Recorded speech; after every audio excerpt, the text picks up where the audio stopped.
Thank you so much all for coming. We're going to get started with a few words from Mariana from Turnberry, and then we'll get going. Hi everyone, we wanted to welcome you to Turnberry Ocean Club. It's great to see everyone here. I know we've been under construction for close to 2 years. Completion is the end of next year, so welcome back if you haven't been here, and welcome if it's your first time. We have a full model residence. 3-bedroom that we'd love to show you. We have a full team of agents here, so besides myself, we speak all the languages. Farida and Natalie are part of our team. Say hello. So if you have clients that are looking for something in Sunny Isles, we'd love to show you what we're building. It's a tremendous building. We've been developing in Sunny Isles in Miami for over 50 years, and it's the best one yet. So, pleasure to have you, and let's start the discussion. Thank you. So thank you all so much for being here. This is the most incredible turnout I've ever seen. So thanks again for coming out this morning and being here with us. I wanted to thank Turnberry also for helping me with this event and the beautiful presentation and the food, and also to these lovely ladies. I've been watching them and been so impressed with everything that they're doing and how they're engaging with their audiences, and just being out there, being comfortable with social media, and I thought that this was such an important discussion for real estate agents and other industry professionals. So if you don't know me and you don't know the Emery, I wanted to take a moment to introduce myself. My name's Eileen Lavin, and I founded the Emery. Last year on my real estate journey, I knew that it was really important to make connections and to network. So I would go to any and every networking event I could, and I just wasn't making those connections. So I decided to take it upon myself and make just an intimate networking group. I did a breakfast at my house, reached out to my local community, put it on Facebook, and 40 women showed up to my house. 40 women with the same struggles, the same stories, that they also wanted to grow a business, grow their brand, and connect with other women and have fun doing it. Work should be fun, and I think that when you're around your women, women that motivate you and that inspire you, it's a really amazing thing. So that's where it all started, and 40 women turned into 400 and quickly 1,000, and now we're almost 2,000 strong on our social community. And during that process, I thought, how much better would it be if we actually had a place that we could be every day, even once a week, to attend events like these, to be together. We can work on our own stuff, but we can also be inspired and motivated from the other women that are there. So that's kind of the journey that took me to the Emery. It's a 4,000 square foot space. We'll be open in a few short weeks. We hope you can all join us. And this is what's going to be going on at the Emery. Events like these constantly, industry leaders, women that are really willing and want to help other women grow their business and learn things like social media, tax, accounting, just anything that you really need to grow your business. That's what we're going to be doing at the Emery. So if you have any questions, please, catch me after the event. We also have founding member boxes that you can take to see. We have amazing members that contributed to those. So without further ado, please take a moment to introduce yourselves.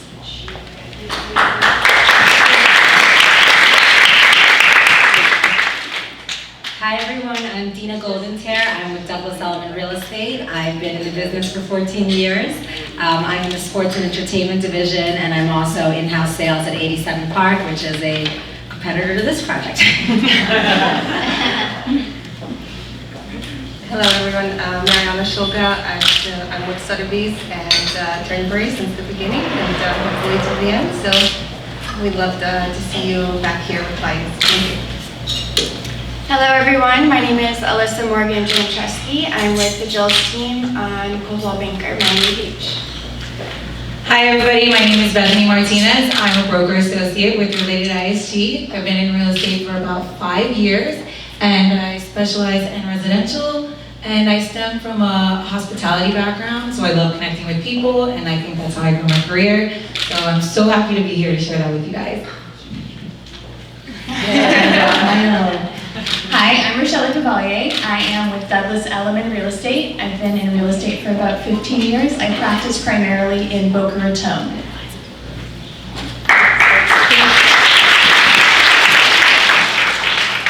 So we're going to get started with why everyone's here, and we're going to start talking all things social media.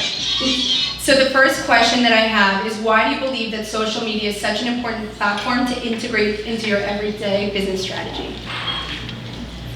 I think social media is important because it's how you make money. The majority of my leads these days are coming from my Instagram, more so than referrals, more so than sign calls. And Instagram also kind of livens up what I do, so instead of always focusing on just buyers and sellers and listings and the everyday go, just adding a little bit more of a fun element, like you said. I think it's made me enjoy my job more because I have this creative outlet that's also making me money.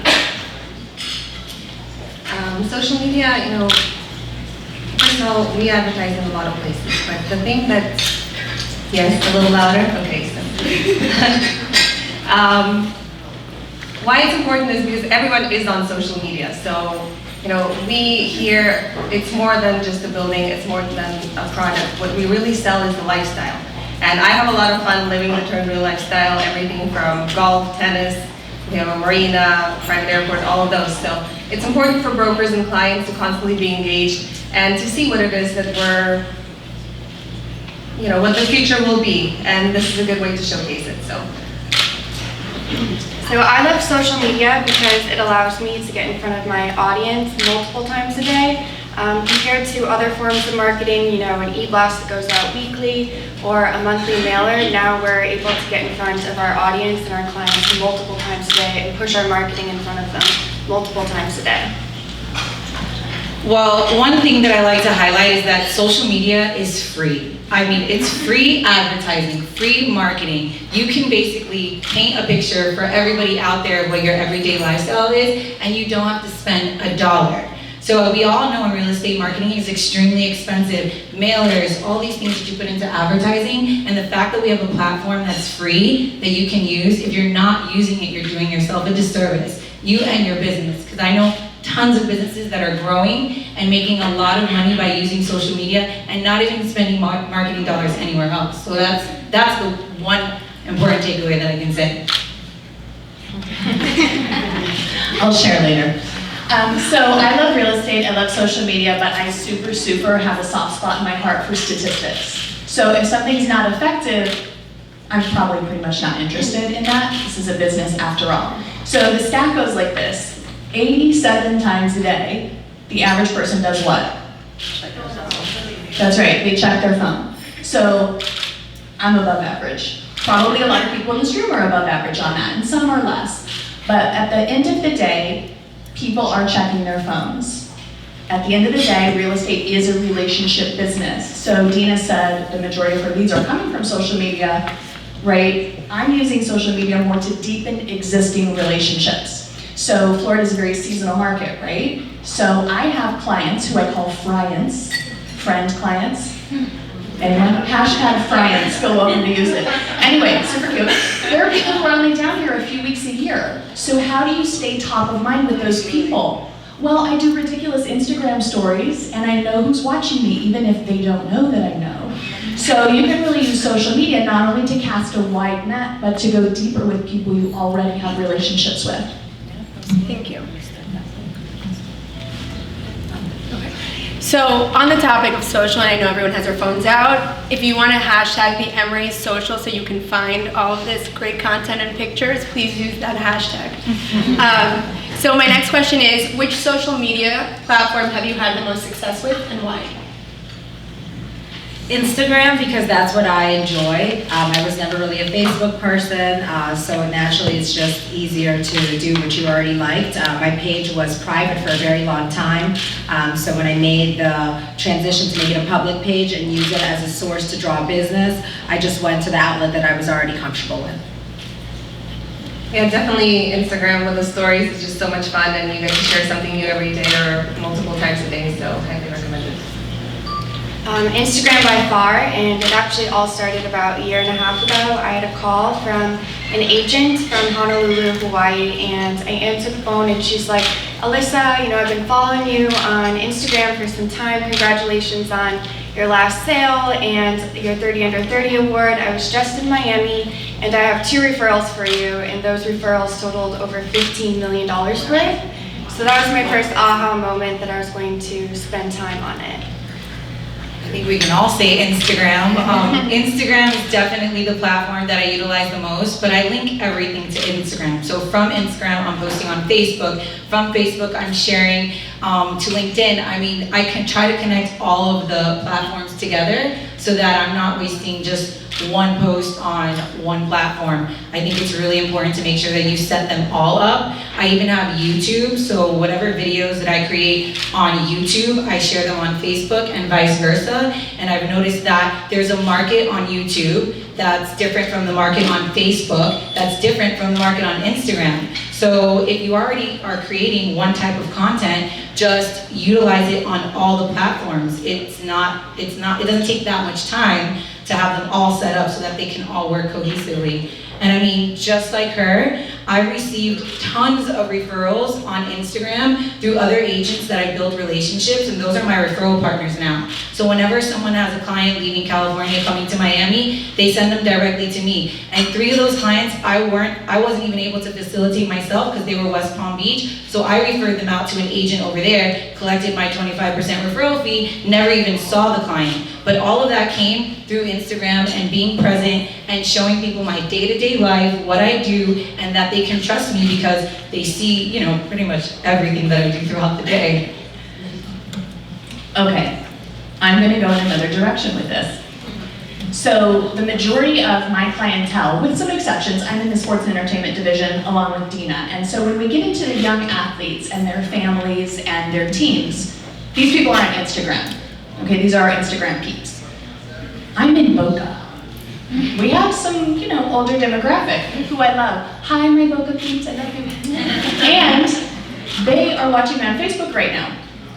And when I see them next week on the golf course, they're probably gonna say, Rochelle, I saw you on TV. Because they think it's TV. So it's really super, probably wise to think about what is your target demographic, where are you practicing real estate, who are your people you're already connected with, and how do you deepen those relationships? So in my case, I do both Instagram and Facebook, but I have to be really honest, more business for me is coming from Facebook right now. People who are actually buying, who actually are feeling connected with me on Facebook. But I say go deep on both. True. Thanks. So let's talk strategy. How much time do you spend on your social media strategy? I'm probably spending about an hour and a half a day, but really that turns into an evening engagement, and my poor husband has to see me just come home from work and do my second job, which is social media. I used to post right in the middle of the day as something was happening, but I realized that the quality of those posts, they weren't good, because I'd be with a client and while they'd go look in the other room, I tried to make a quick story to post. And then I was just putting stuff up because it was in the moment. So what I realized is I'd rather do a good post. I'd rather make sure that it's aesthetically pleasing, that the right hashtags are there. So I do all my stuff at night, and depending on the time of the week, when I wake up in the morning, I have, you know, either hundreds or thousands of likes. So I'm definitely, I would say probably like 10 to 12 hours a week. It depends on the day and depends what's going on and how fun something is to feature, but usually about an hour a day.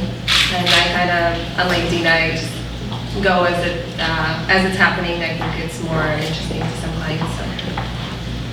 So I time block an hour each day to kind of create content, get inspired by content, engage with my audience, but it ends up being probably, just like Dina said, a whole evening because I really get into it. I'm very passionate about it, but it's something that I don't even think about really consuming so many hours as it does because I just thoroughly enjoy it.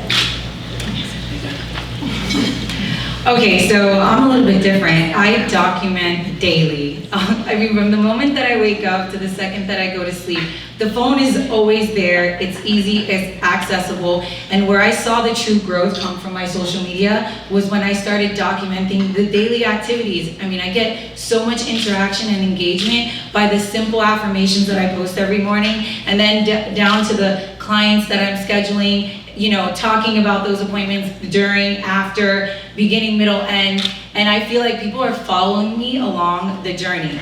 And I mean, people have reached out to me that have been following me since last year, and they're like, you're doing so many amazing things, I can't believe it, I remember when you used to do this, and I mean, I don't even know these people. So the funny thing is like, people are following me on this journey. I think they get a kick out of like, what is Bethany gonna do today? And it keeps me going. So I find that I used to worry a lot about what my posts looked like and how they were all coordinated with color. And I just said, okay, I'm not gonna worry so much about that. I'm gonna get a nice picture, not an ugly picture, blurry, no color. But I focus more on my stories because that's where I get the most engagement, and that's where I feel like people truly connect. They're able to see me and what I'm doing, and they're able to follow me along and ask me questions, and I respond, and I really interact with all of my followers, which can be time consuming. So obviously my work is first, real estate is first, but if your phone is always there, it's just kind of something that I've gotten used to, and it's with me all day long. So I can't even give you an hour or how long it is. It's just become a part of my daily routine. But I think that's what works, and that's why my followers enjoy following me, because it's organic. It's they're with me along for the ride. What was the question? It was, how much time do you spend? How much time? Oh, got it. Okay, how much time? So I have a team, and when I first started with social media, I thought, I should put the prettiest picture and the prettiest video and everything's so perfect, and like 30 hashtags. I was gonna say 47, but we know that you can't do 47. So what I found out really quickly was that content, people kind of didn't care. Like, you could be the hottest listing ever and most beautiful, well-produced video, and people kind of didn't care. So now I have people who kind of keep that going, like the new listing and all that jazz, and in just a few minutes a day, like on live story, etc., I get way higher engagement. It's way more fun. It's like playtime. I get to make a little video. So true story, yesterday, I got in my car. I was convinced I was late. You're laughing because you guys know. Anybody else know what I'm about to say? Okay, so I have 2 followers in the audience. So, at Rochelle TV, you're paying a lot of time. She knows. Okay, so I get in my car, I'm convinced I'm late, and what do? Put lipstick on in the rearview mirror, I-95, stressed out. Pull up, I'm like, wow, I thought there was gonna be a parking problem. Nope, I drove 45 minutes to an hour to find out that it was the wrong day. So what did I do? I grabbed my camera and I'm like, you know what, I'm gonna make this super fun. So I made a really ridiculous little video about and then I did a poll. So if anyone's using Instagram polls, if you're not, check it out. I get super engagement from that. And the question was something like, have you ever gone to an event on the wrong day? And it opened up all these dialogues in private messenger with clients, friends, other agents. Anyway, again, deepening those relationships. Thank you. So that is a good intro to the next Close to question. like 90 seconds. Yeah. So creating engagement. How do you connect with your audience? How do you engage with them? And how do you attract them? Well, I try to show my personality. Like Rochelle said, I get a lot more engagement on things that have to do with something funny or my personal life. Not as much on just listed, just sold, pending sale. Those certainly, people say congratulations, or sometimes they say how much, if I leave out the price to kind of draw a question, or sometimes I'll leave out a neighborhood, so people would ask me, where is this house? So at times I don't really think about it. I'll post, a picture of a food plate, like so many of us do, and actually food I think gets me the most engagement. People definitely comment more on food than on anything else I post. But I try to be clever about it and think if I leave out a piece of info and someone's interested, that could cause them to send me a DM to ask me where it is or where I'm at. And then like polls. I think polls are good. And I think engagement also directing people to work within your platform, from stories to hard posts. Putting a story up and saying, see more for this, I think is another way to create further engagement. So I really love what I do, and I feel very passionate about it. And so when we have different things going on, it's really nice to be able to share it with the people that follow me and my friends. And basically my friends and my clients are, like Rochelle said, #friends. exactly that.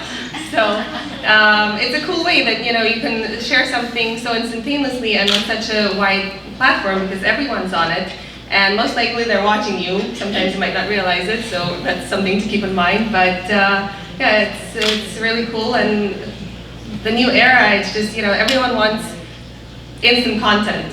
And that's where we are now on Instagram, and especially the stories, it's the way to go. So when it comes to listings and featuring my listings to get engagement, I get the most engagement through story. So whether that's just me walking through, me personally even filming and pointing out like 3 selling points, but leaving something out that's a big detail, like the price or the address, so that they're even the slightest bit interested, they do have to inquire, and then I know that they're thinking of buying. So that's the way that I engage the most with my listings. But on a personal level, I think that, posting personal is the best. Your interests, restaurants that you go to, leaving, questions for personal has been the most engaging. I think what's important about engagement is to actually engage with others. It's not really about them engaging with you. It's you also showing interest in the people that are following you and the people that you're following. Where I started seeing the most success in Instagram is when I stopped caring who I followed and I just went after like who's doing real estate in other markets, who's active, who's posting, who has 10K followers and up. And I started engaging with all of those people, and then they started engaging back. And with algorithms, Instagram knows when you're engaging with others and when they're engaging with you. I would tag other agents in topics that I heard them talking about on my stories. They would repost my stories on their story because it's like I'm giving them a shout out. I'm giving them recognition in my market. So then they go and repost the same story on theirs, and now all of their market sees me in Miami. And these are agents in Georgia and California, so there's no competition. They're actually excited that I'm sharing something that I learned from them. So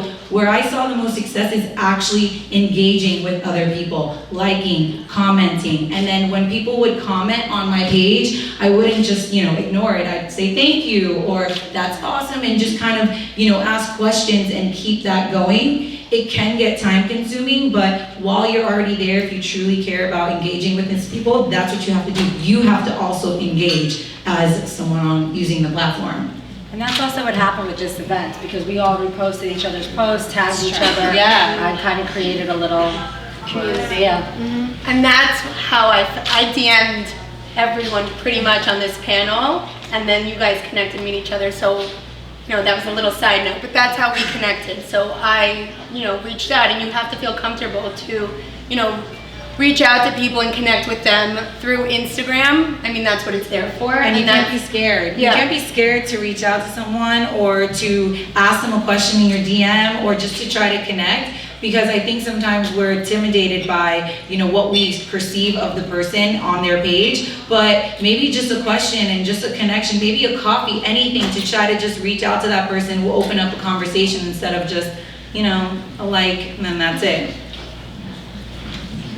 So in terms of engagement, I like offense way more than defense, just in general.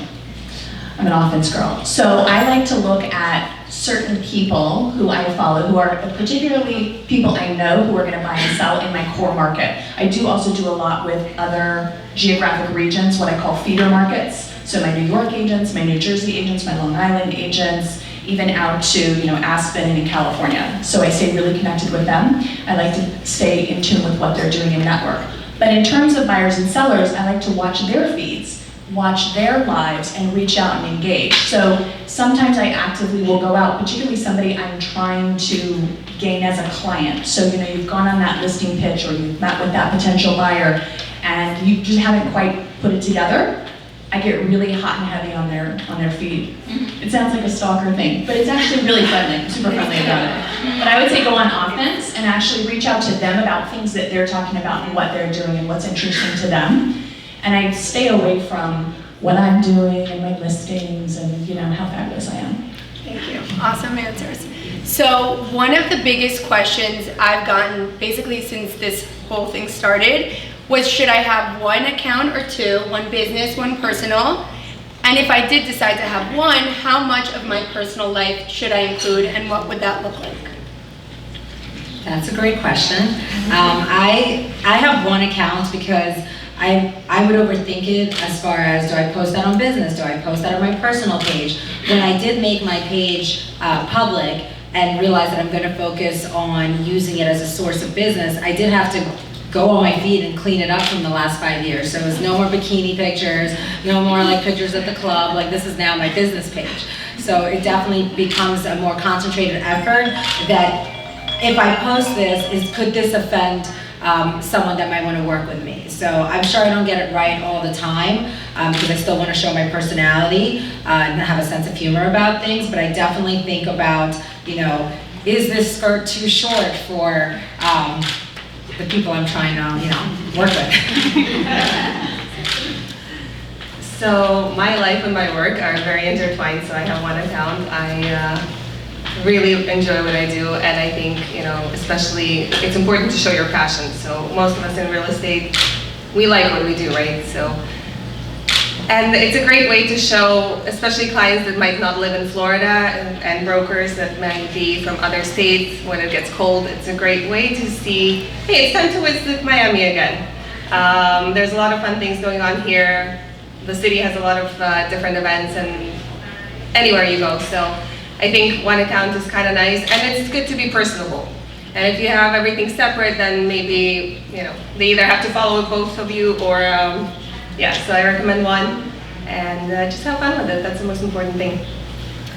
So I actually have 2 accounts. I have a personal and a business, but I use my business account as kind of a website within Instagram. So you can see, you know, my listings, track record, community-wise, and then I do most of my engaging and connecting on my personal, and anything that I post on my story on my business, I repost on my personal. I've had both accounts for some time now, but if I were new, I would recommend going with one. So yeah, I started off with 2, with one personal and then one business, and then I realized that that was way too much work, and to be highly active on one was already enough in a full-time job. So I kept my business one because I thought I had already grew a following on that one as well. So I said to myself, I'm gonna keep it, put it to the side, because there may be an organization or something that I wanna do in the future that I can use it for. So I just did exactly what they talked about, cleaned it up. I mean, from the second that I started promoting myself on social media, I wanted to make sure that when someone saw me, they saw what I do, who I am and what I do, and make it very, very simple. So everything that I post is about what I'm passionate about, what my job is, real estate related, and then the organizations that I'm involved with that are also all real estate related. And then now that I have another account, I'm able to use that one for this other organization that I'm creating, which is really exciting. And then it's Females for Profit, so then now I have them all together, and that one's all about women entrepreneurs, so I don't have to post anything real estate related on that one, and I can just use my personal one for all business. But it's true, you wanna make sure that people understand your message. So if you're constantly promoting content that has nothing to do with your business, if business is what you're trying to promote, I highly recommend thinking about that when you do post things, or when you wanna, you know, use one Instagram for business. So. Pink Palm Group, pinkpalm.tv, and that is all properties, all like what we're doing, track record, almost like a website, like you said, within Instagram. And I do personal, pretty much we're twins on Instagram, anyway. So the one thing I'll add is that on my business page, I have fewer followers, which I think that that's probably primarily because on my personal page, I'm way more engaging. I do way more personal things, way more behind the scenes things. So like, let's say we're filming a new listing, we're doing a beautiful video. So on the business page, you'll see the highly produced, boom, there it is. And on my personal page, you'll see me behind the scenes going, no, fly the drone over there, you know, and it's a lot more interesting for people. I also use the business page to test out ideas sometimes. So if it totally bombs on my business page, then I just delete it and don't repost on my personal. So we have also a lot of questions about just fear of social media exposure. So what advice can you give our audience and just everyone watching about the fear that they may have on social media? Just do it, like anything in life. Start small, keep going, progress, and it will come a lot more naturally. So that's probably the most important thing to keep in mind. I think that the biggest fear most people have are their followers, and they think I can't get to 1 million followers or 1,000 followers. But at the end of the day, the followers don't really make all the difference. My advice would be is to take your client list and find all of them on social media, and then create content so that you're staying top of mind to your client base, and take it from there. I think if you're fearing being on social media, you should fear more about going out of business, because it's like, why would you fear promoting yourself about what you're passionate about and about your daily activities on what you do? I mean, if you're someone that's authentic and you get up every day and work hard and are passionate about your clients and are passionate about what you do, you should be proud to share that. I think maybe there's like a fear of camera shyness where you just, you want to make sure you look good. Hello, Instagram has 1,000 filters. You can look good when you wake up in the morning. You just throw a filter on and you're ready to go. So I mean, there's so many things that can change fear, but more so, I think now I've grown a following that they kind of they're expecting the daily routine. So sometimes I fear letting them down. I know it sounds really weird, but I fear I did cold calling once and I did a live about it, and I asked people to hold me accountable, and had so many people write me the next week like, I haven't seen you cold call. Are you even doing it? And now my fear is, oh my gosh, not living to what I said I was gonna do, So I think it's another form of accountability. So just removing that fear and knowing that there's a lot of other people out there doing what you do, and we can all connect. And we have this amazing platform that connects us with entrepreneurs and people in our industry, and we can share and join in on each other's successes versus being fearful of what anybody thinks, because it really doesn't matter what anybody thinks. So just remove fear if you're even thinking about getting on social media or you want to grow your platforms. Just remove fear. Just do it. Try it out. That's the only way you're going to know and see if it's going to work for you. Okay, maybe slightly off topic, but I'm going there. Bethany brought up something that I think is really important. So who remembers their first listing pitch? Okay, nobody wants to participate. Are we all realtors? Okay. I do. So, okay, mine wasn't good either. And neither was my first Facebook Live, and neither was my first Instagram Live. And somebody asked me recently about speaking. They do a decent amount of speaking, and they said, oh, I get so nervous every time. What do you think I should do? I said, I think you should do it more. And it's like a very simple thing, but do it more. Get used to the way you look on camera, because you do look funny on camera, to you. To everyone else, you just look like you. But I used to get really hung up, and so I would craft this whole thing in hair and whatever, and then I would show up and they'd be like, Rochelle? Right? So don't do that. So get comfortable with what you look like, get comfortable with who you are, and it's gonna spill over into other areas of your business, I promise. Absolutely. Thank you. So, focusing on your strategy and, giving the audience some advice, how many times a day do you post? Do you use hashtags, love them or hate them? What advice can you give everyone on your real Instagram strategy? I'm gonna let the other girls cover, the hashtags and the sponsor posts and all that stuff. But one thing I started doing lately that I kind of want to talk about is it was in theme with when you met with someone but they haven't quite signed the listing, they haven't quite bought, and you're in this courting phase, and they're your client, but you're in this in between phase. So You know it, but they not know. Right, they might not know it. I start tailoring my posts towards that client.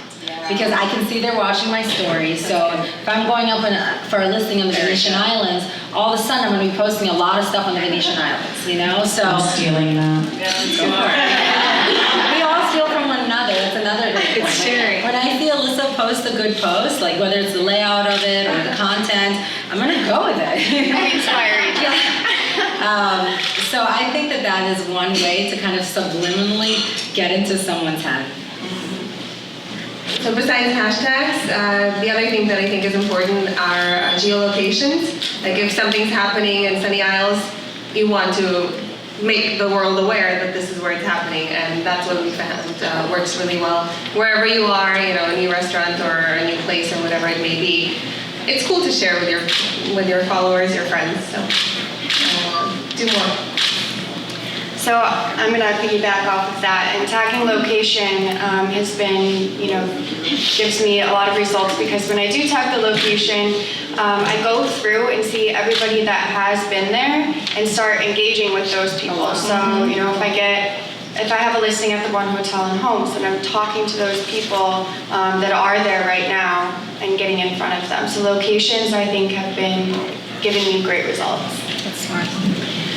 So I did something in the beginning of the year. I just started looking at what other agents were doing in different markets, and I started connecting with agents that had 10K plus followers. And I started interacting with them, asking them questions, and just, letting them know who I am and what I do, and if they ever needed anybody in Miami. And then, again, sharing some stories, tagging them in certain things. Then they would repost the things that I tagged them in. And when you think about it, it's strategic, because I'm not just going after the agent with 500 followers, I'm going after the agent with 10K followers. So anytime that they re-tag me or post me in something, now I'm visible to their network. So that's something that I did just to, build relationships with agents on the outside of Miami market or South Florida.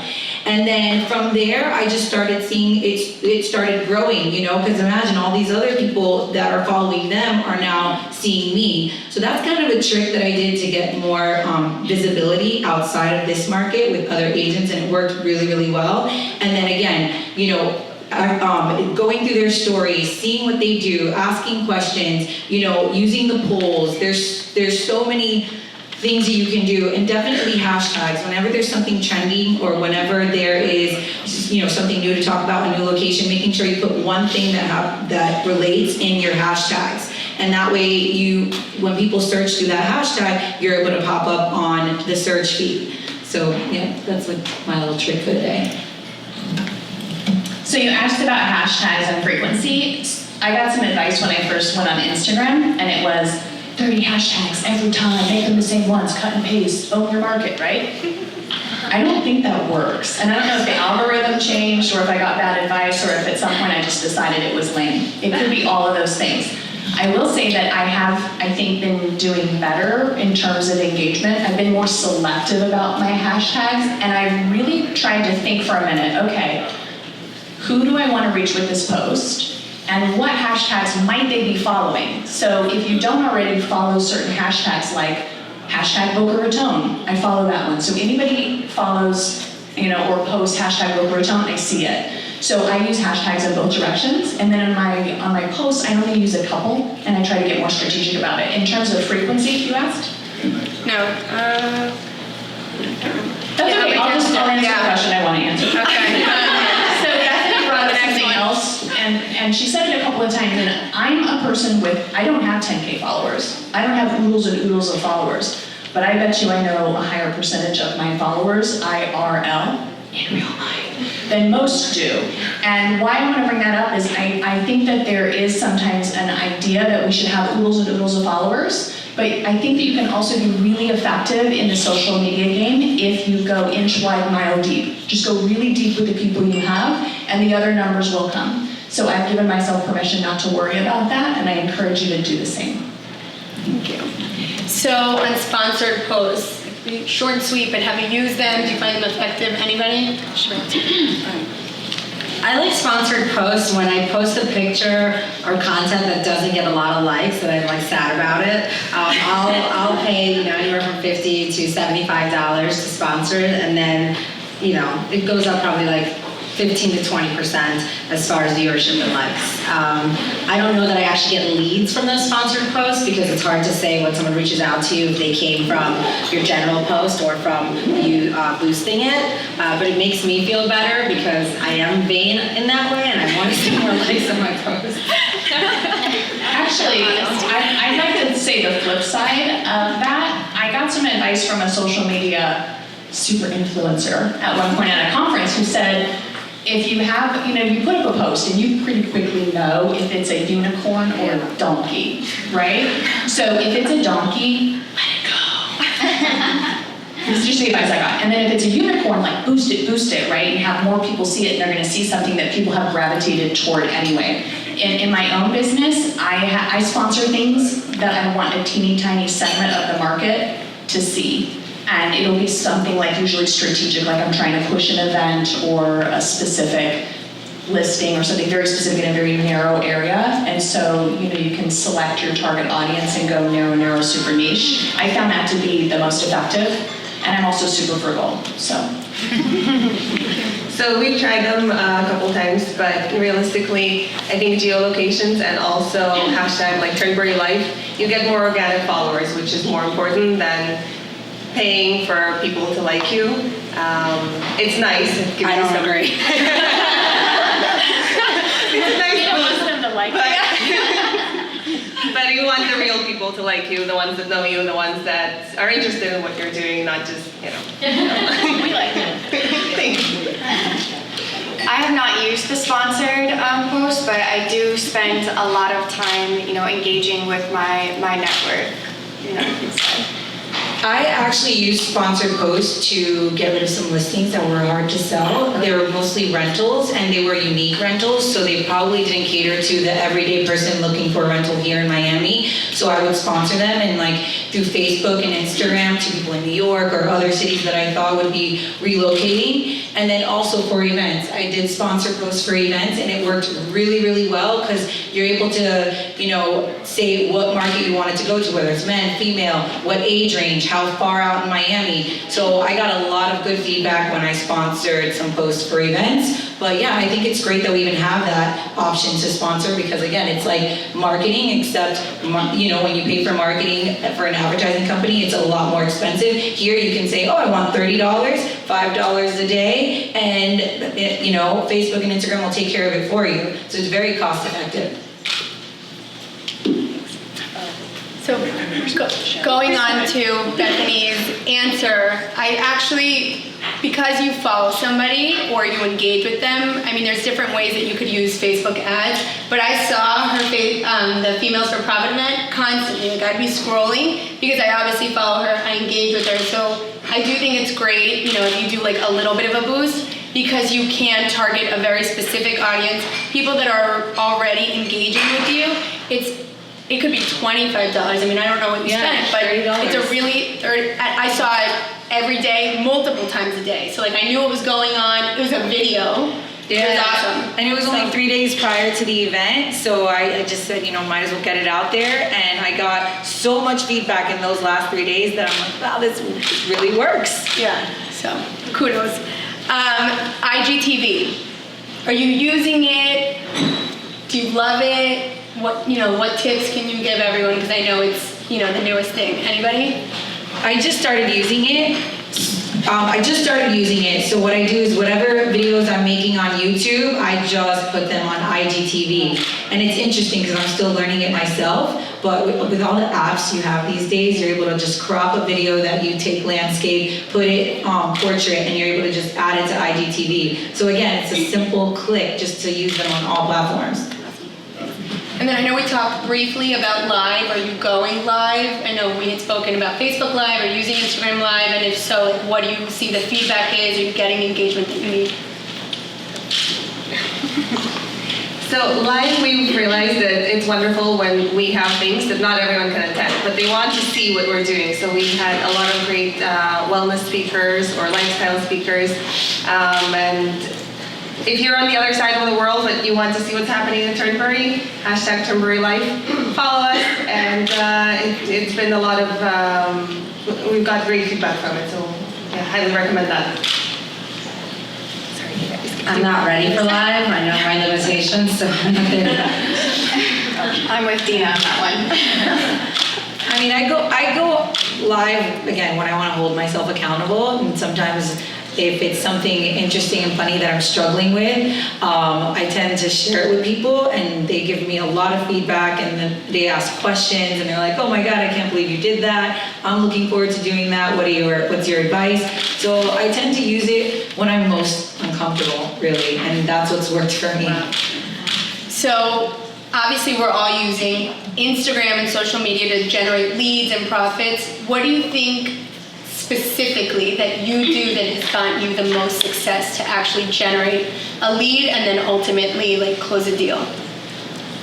I don't think it's one thing. When it comes to social media, it's casting a wide net. and just creating that presence. But when I'm out in the field, or IRL, as you say, I like that, people come up to me and they congratulate me on my success. So I might have not had a closing in 3 or 4 weeks, but because I'm constantly putting stuff out there and I'm showing that I enjoy what I do, and I'm blessed that I get to show beautiful properties in Miami Beach, people just feel the vibe and are constantly congratulating me on success, even if I haven't seen a paycheck in over a month. So I definitely think it's important to create that atmosphere, even if whatever you're selling, maybe sales are down that month. You know, I think it's important to keep a very positive image because people like success and they gravitate towards that. And it's important to stay present. Everyone has a very short attention span. We check everything multiple times a day. But if you're sharing what you're doing, it's a good way to remind people, hey, okay, maybe you haven't seen me in 3 or 4 weeks, but I'm still here, come back, let's reconnect and so on. And yeah, that's probably the most important portion of it.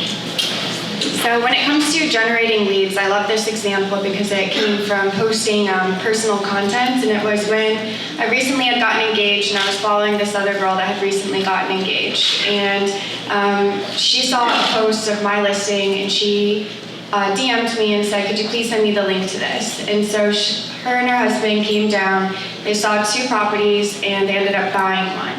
All just because we kind of started building this community of, you know, girls that had just gotten engaged and you're about to get married and you kind of just start following each other. And this has happened on different occasions too, with whether it's my dog or a gym that I go to. So bringing that personal and then converting it by posting listings. Yeah, I would just say show up. Just like you show up for your job, just like you show up every day in life. If you want to have a presence on social media, just show up. Don't think about it too much. Just get active, start sharing, start posting, and that's the first step. And then everything else will organically grow from there. You'll start engaging, people will start engaging for you, and then you'll start feeling positive about the things that you do, and it'll become fun. And once it's a part of your daily life, it's not that much work. It's a no-brainer. So I would just say that I show up every day, and then I show up on IG story, and then I show up in people's feed, and then it just all works to better my business because that's what I'm passionate about and that's what I do.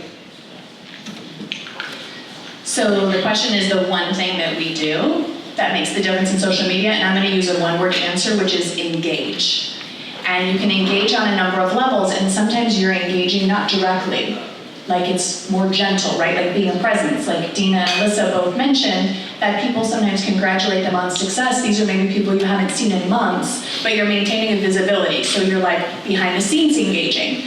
On the other side, when you're doing Instagram stories especially, you can see who watched your Instagram story. So if they didn't comment, if they don't mention it to you, etc., you can have it in the back of your mind like, aha, so-and-so totally knows that I drove to Sunny Isles yesterday, right? And then you know that they have that information. So you can increase your effectiveness when you do finally actively engage with them, whether it be IRL, on social media, on the phone, etc.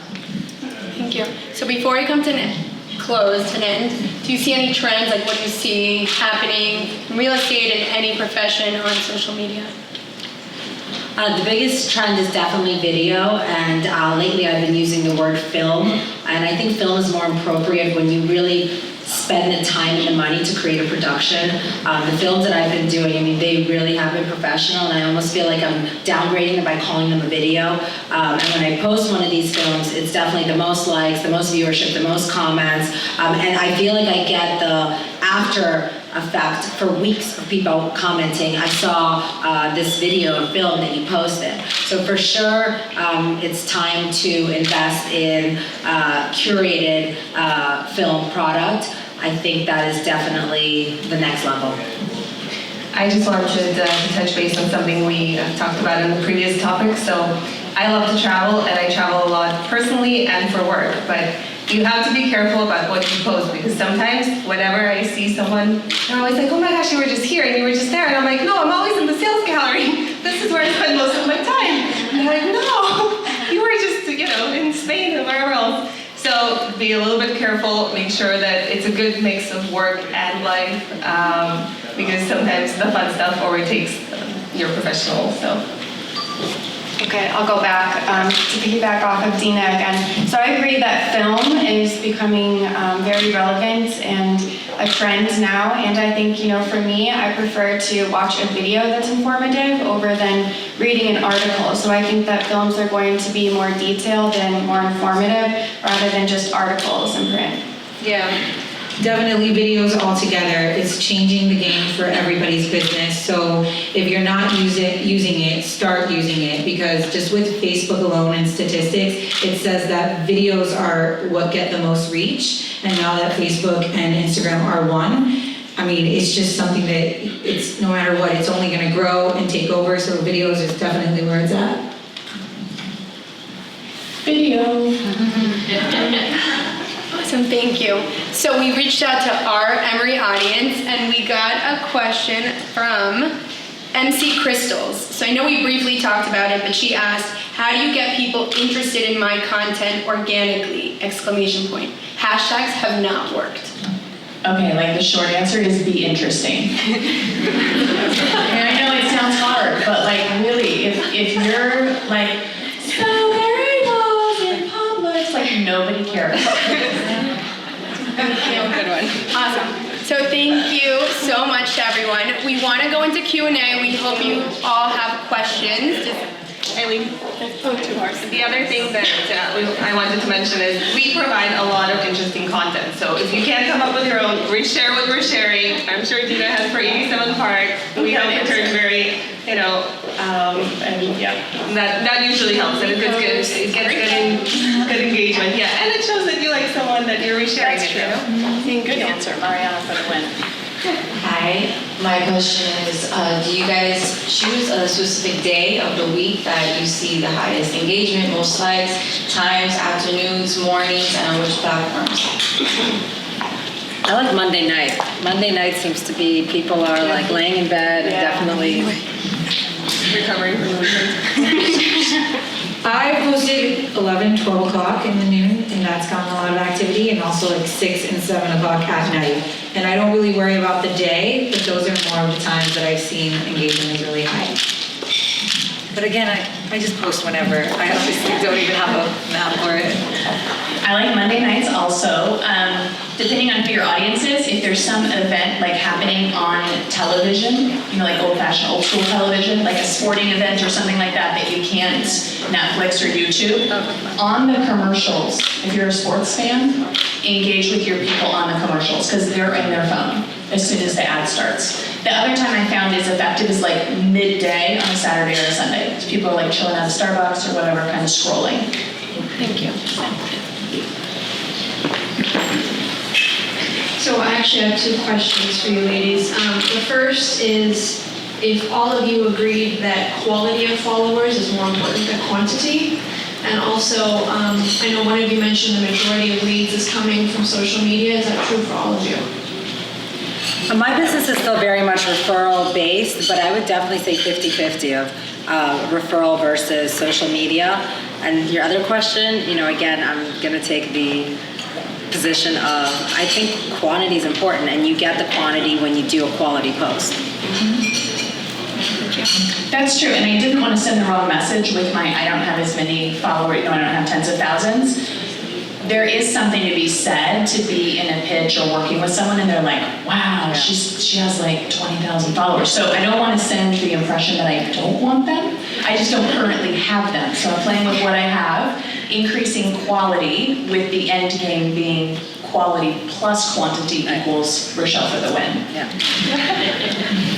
I'd like to add that in this market, a lot of the buyers, they take some time to think about what they're buying. So it's important to remind them what it is that they're selling, because I hope most of us are in real estate, and especially if you're buying something for 4, 5, up to 35 million, you might give it a minute or a year to decide if this is the right place for you. And a lot of our brokers and buyers are on social media, and most of them decide after they've given it a considerable amount of thought, and they've seen what the lifestyle that you're selling really is like. So be sure to engage them on a constant basis. Thank you. Any other questions? Have any of you tried scheduling your regular posts with anything like tail time?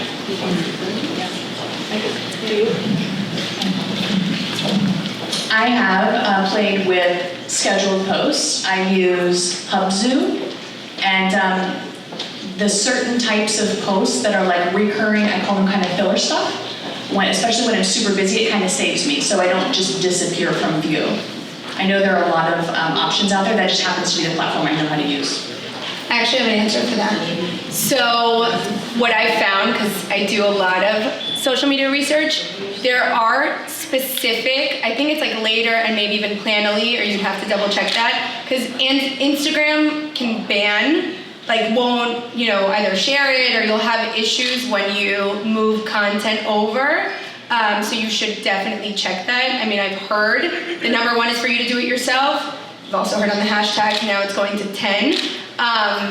Max? I mean, there's a few, so we have a few members in here that are marketing geniuses in social media, so I would definitely ask them too.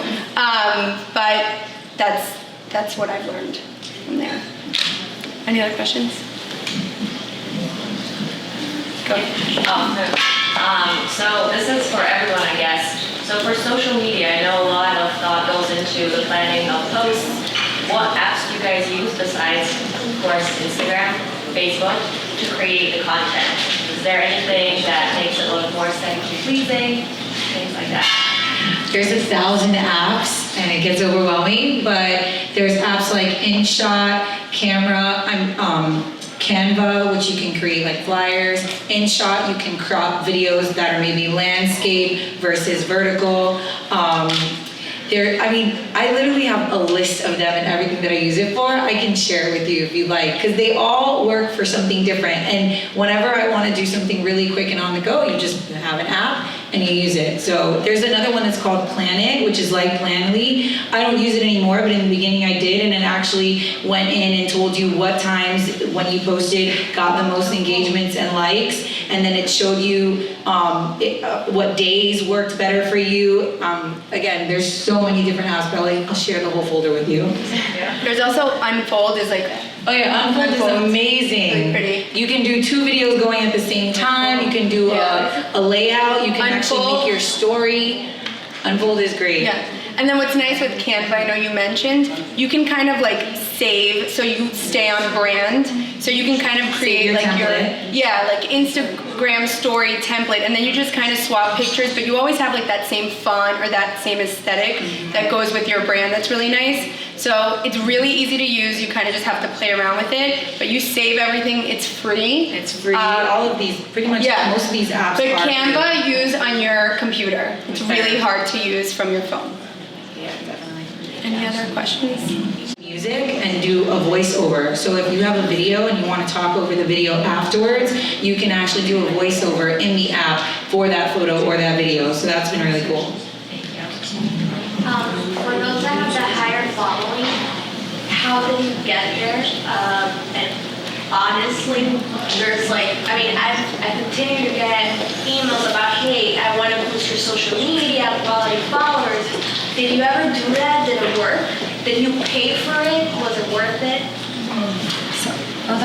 So mine were all organic. I started my platforms like 5 years ago, so I've had it for some time. But when I found the most followers coming was when it was life events, kind of, getting engaged, getting married, getting a dog, getting like personal connections and kind of creating a community. And that's what grew my followers the most. Also being like tagged in other big accounts too, like she talks about. Yeah, I think when I started doing like things with the association and going to these state level organizations where other people were tagging and reposting, it kind of catches a win. So sometimes you want to like capitalize on, maybe you have someone with one of your friends has a lot of followers and you just want to kind of engage and maybe do a video together or collaborate with other people who have a whole different following than you. Sometimes that collaboration can bring you a whole different market of people and people to engage with you, and that's how you can increase your followers too. To answer your question, I get those emails too, and naturally I was curious and I'm obsessed with likes. So this one company emailed me like 2 weeks ago and said, I can give you a minimum of 1,000 likes on a photo. So I go, how do you do that? And within like 5 minutes, he replies, look at this photo. It was actually the photo for this event, like the headshot that they used. And from 572 likes, I had 1,572 likes. So I don't know how they did it, but literally within 2 minutes, I had an extra 1,000 likes. But then when I went through my page, all my photos have 400 likes, 800 likes, 600, and all of a sudden this one photo has 1,600 likes. So that to me felt inauthentic, and your followers, they're gonna also notice something like that. Like there's accounts that I follow that one day have 1,000 followers, and then 2 weeks later they have 20,000 followers. And then I go and look at their photos and they're only getting like 70 likes, so immediately I bought her followers, and I frowned out. What works better, I found, is find your prospective clients, friend them, and also the same for brokers. Wherever you may be, find those people and make it more organic. To answer your question also, we've done a few social media panels. One person said that I thought was good is don't be afraid to have too many followers. You should go out and engage with other people the same way you want them to be engaged with you.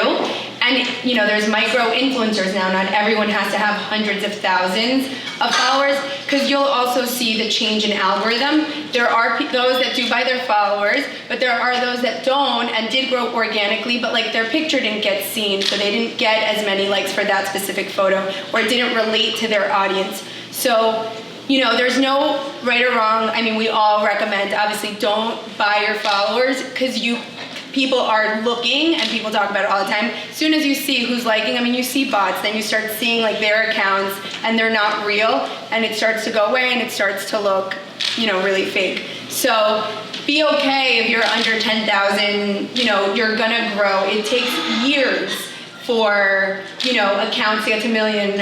Something Navy didn't have a million followers in a year. She's been doing it for years. So be okay with it. We're all struggling to get there. We're all on the same journey, and just have fun with it and enjoy the process. But also realize what makes you money and focus on that. That's probably more important than getting how many of our followers you'd like to get. Does anyone have any other questions? Okay. So again, I wanted to thank all of you for coming, and I did want you to take a moment, if you can. We're also here to build our network. There's a room full of, I'm sorry, dear. Okay. You said you took 4,000 square feet someplace? Yes. Where is it? So we are on US 1 in Hallandale. We'll be opening in the next few weeks. Yeah, it's right here. Thank you. It's between Hallandale and Pembroke. Where it is, but what side? It's on the west side. If you're coming, on the west side. It's in front of Marty Grox, I think so, for about East, what is it, Big Easy Casino. Yes. We're right in front. Very good. Yeah, so, thank you. So again, I wanted to, look to your left, look to your right. We're all about building relationships. There are so many amazing women here that are looking to grow their business. They're looking to make connections. So before you leave today, please try to take a moment to introduce yourself to somebody. Introduce yourself to these mentors. These women got here because they're hustling and they want to grow their brand and business, and they've gotten to a great platform. Reach out to them, reach out to me. This is why I created the Emery. I've always wanted to connect with other women. I'm a mom to 3 little boys, and I had a really hard time connecting with other women who were working. I felt alone. I felt embarrassed to work. And I needed this community. You all, you guys are, this means a lot to me. And I wanted something different from South Florida. I wanted women to feel, empowered and powerful and excited to have a career. We're not in New York. New York's that hustle and bustle. We're in, this town, but we're all here together. And that's why I decided to create the Emery. I hope you can all join me there. These are the types of events. These are the type of women we want, for everyone to feel welcome and to feel heard and to feel appreciated. So if you have any questions about the Emery, I would love for you to ask me to join us. And thank you so much again for being here.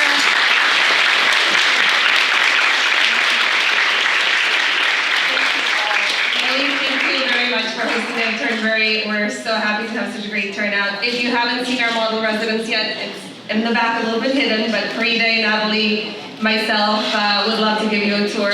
And if you need content, follow the Trimbury Ocean Club, follow the Emery, show our mom residents. Yeah, sorry, where can everyone find you? I'm at Golden Dina. Golden what? Golden Dina, D-I-N-A. I'm at Alyssa Morgan Miami and Alyssa_the Miami. I'm at Bethany Miami. Rochelle.tv. Mariana Shulga and Turnberry Ocean Club. And we're at the Emery Co. CO. Nice. So thank you again. Grab, there's coffee, beverages, a ton of food, and please build your network.